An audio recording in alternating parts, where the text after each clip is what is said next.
आणि इथं उपस्थित सर्व जिनी मला बोलवलं, जिने या कार्यक्रमाला बोलवलं ते राजरत्न आंबेडकरजी आणि इथं उपस्थित सर्व बंधू भगिनी,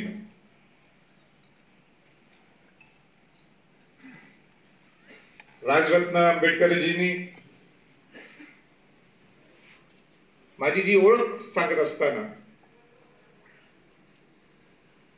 जे शाहू महाराजांचे वंशज, शिवाजी महाराजांचे वंशज या नात्याने माझी ओळख सांगितली,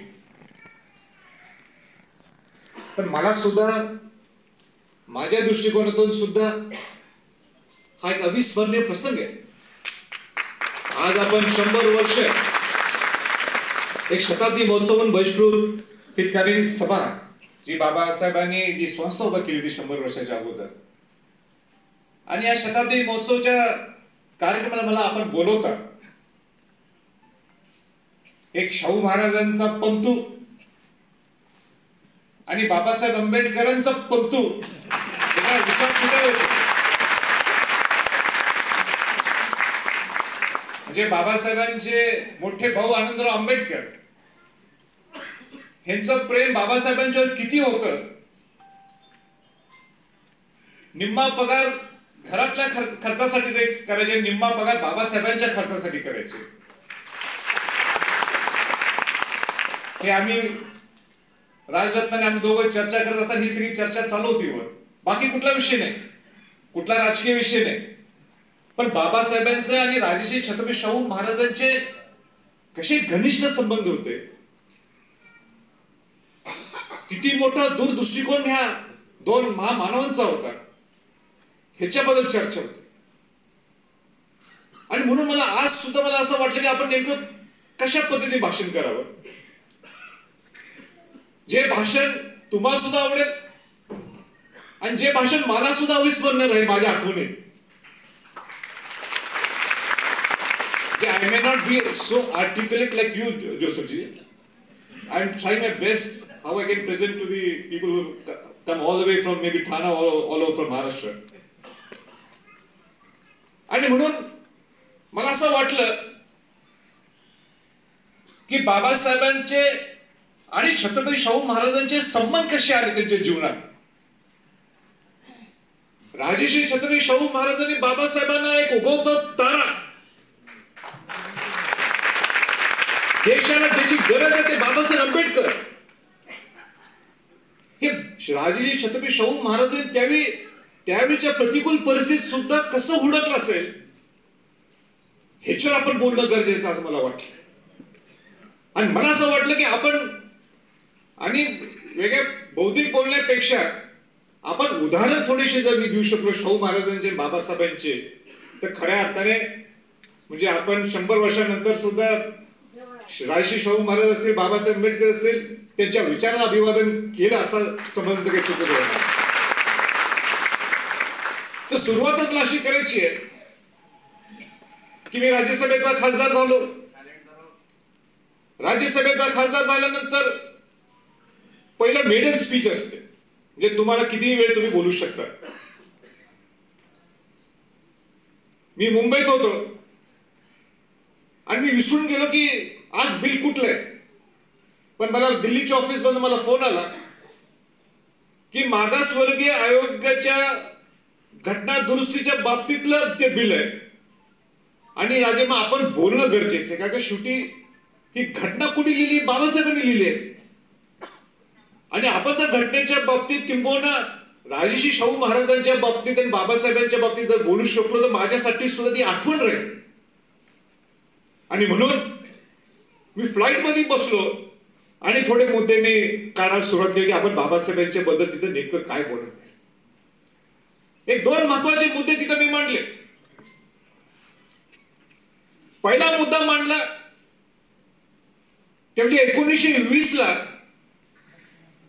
बाबासाहेब आंबेडकरांनी माणगाव मध्ये कोल्हापूर जिल्ह्यात एक मोठी सभा घेतली होती, मोठी परिषद घेतली होती. आणि त्या परिषदेला छत्रपती शाहू महाराजांना एक प्रमुख पाहुणा म्हणून त्यांनी निमंत्रित केलं. 1920 ला 30व्या शताब्दी झाली आणि त्या सभेत राजश्री छत्रपती शाहू महाराज काय बोलतात तिथं सगळे उपस्थित सगळे आपल्या बहुजन समाजातल्या लोकांना की मी तुमच्यासाठी भरपूर केलेलं आहे आणि याच्या पुढे सुद्धा मी करणार आहे, पण ह्याच्या पुढचा नेता जर तुम्हाला कोण हुडकायचा असेल, त्याच्याकडे तुमच्याकडे जबाबदारी द्यायची असेल आणि ज्याला मी एक व्हिज्युअलाइज करायला लागलोय की जो देशाचं नेतृत्व करेल तो दुसरा वन अँड ओनली दुसरं कोण नसणार ते म्हणजे बाबासाहेब आंबेडकर असतील. मी काय शब्द वापरला? वन अँड ओनली, म्हणजे दुसरा नेता नाही, बाबासाहेब आंबेडकरच तुमचा नेता राहणार. हे शाहू महाराजांनी 1920 ला माणगावच्या सभेत बोलून दाखवलं. दुसरा मुद्दा मी पार्लमेंट मध्ये बोललो, माझं पहिलं भाषण पार्लमेंट मधलं, मी दुसऱ्या विषयावर बोललो नाही. राजरत्नजी मला मुद्दाम सांगायचंय, मी दुसऱ्या विषयावर चर्चा केली नाही. मी बाबासाहेब आंबेडकर आणि Rajshri Chhatrapati Shahu Maharaj, how they could be connected, rather they are connected, पण ते पार्लमेंट मध्ये आपण जर बोललो तर ऑन रेकॉर्ड जाईल, या दृष्टिकोनातून मी ते बोललो. आणि मग मी थोडस भावनिक झालो, भाऊक झालो आणि बोलत असताना मी सांगितलं की राजश्री छत्रपती शाहू महाराजांना दलित हा शब्द आवडत नव्हता अजिबात. राजश्री छत्रपती शाहू महाराजांना अस्पृश्यता नष्ट करायची होती. He wanted to eradicate the untouchability, आणि म्हणून आपण त्यांच्यासाठी कसं काम करायचं या दृष्टिकोनातून त्यांचं नियोजन चालूच होतं. अनेक लोकांनी विरोध केला, कुणी विरोध केला मला त्यात आता खोल जायचं नाहीये, ते सर्वांना ज्ञात आहे. पण हे सगळं चालू असताना एक दिवशी एक अत्याचार कोल्हापुरात झाला, आणि अत्याचार असा झाला की गंगाराम कांबळेला मारलं गेलं. गंगाराम कांबळेला मारलं गेलं आणि गंगाराम कांबळेने ही तक्रार राजश्री छत्रपती शाहू महाराजांना सांगितली. राजश्री छत्रपती शाहू महाराजांनी सांगितलं, अरे गंगाराम तू नोकरी सोड टाक आणि तू उद्योगात लागायचं. ते म्हणजे इथं तर एवढी अस्पृश्यता आहे. मगाशी शेळकेंनी सांगितलं मानवासारखं राहण्यासाठी बाबासाहेबांनी सांगितलं, आणि तुम्ही तर मला सांगताय नोकरी सोड, जी असणारी नोकरी सोड, तुम्ही सांगताय की तुम्ही उद्योग सुरू करा. हे काय गंगाराम कांबळेंना पटत नव्हतं किंवा विश्वास बसत नव्हता. पण शाहू महाराज म्हणतात, अरे मी तुझ्या पाठीशी आहे, तू उद्योग सुरू करायचा. आणि त्यावेळी चहाची गाडी किंवा चहाची, आम्ही टपरी म्हणणार नाही पण चहाचं स्टॉल म्हणा, हे गंगाराम कांबळेंना काढायला लागलं. लोकांना समजलं नाही, शाहू महाराजांचा दूरदृष्टिकोन समजलंच नाही लोकांना वाटलं ठीक आहे बाबा की काय इथं ह्याला बिचारा गंगाराम कांबळेला मारलं, अत्याचार झाला आणि म्हणून काहीतरी दुकान काढून दिलं. शाहू महाराज तसे नव्हते. राजश्री छत्रपती शाहू महाराजांना अस्पृश्यता नष्ट करायची होती. राजश्री छत्रपती शाहू महाराज अस्पृश्य हा शब्द नको होता.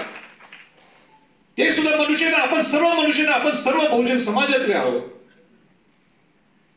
आणि म्हणून शाहू महाराजांनी काय केलं, दररोज सकाळी चहा प्यायला तिथे जायचे. किती सोपं आहे, किती सोपं आहे की नाही. आता चहा प्यायला म्हणजे काय, तुम्ही आता म्हणाऱ्या चहा दररोज चहा पितो, तसं नाहीये. त्यावेळी एकमेकाचा चेहरा बघत, स्पर्श लाभ, एकमेकाचा चेहरा पाहत नव्हते बिचारे दलित समाजाच्या लोकांचं. ते मोडून काढण्यासाठी, ते अस्पृश्य नष्ट करण्याच्या दृष्टिकोनातून राजश्री छत्रपती शाहू महाराजांनी सगळे जहागीरदार सरदार, जे टॉप नॉच, काय म्हणतो आपण, तुमच्यासारखं इंग्लिश आम्हाला जमत नाही, पण टॉप नॉच म्हणजे टॉप लेवलचे सगळे लोकांना त्यांच्या बगीमध्ये बसवायचं आणि कुठे जायचं, चहा प्यायला. ऐकू येत नाही मला, चहा प्यायला जायचं. आणि मग तो, अरे महाराज आपण तर हे कसं चहा प्यायचं, हे कोण आहे. शाहू महाराज म्हणते, हेच मला अस्पृश्यता मोडून काढायचे.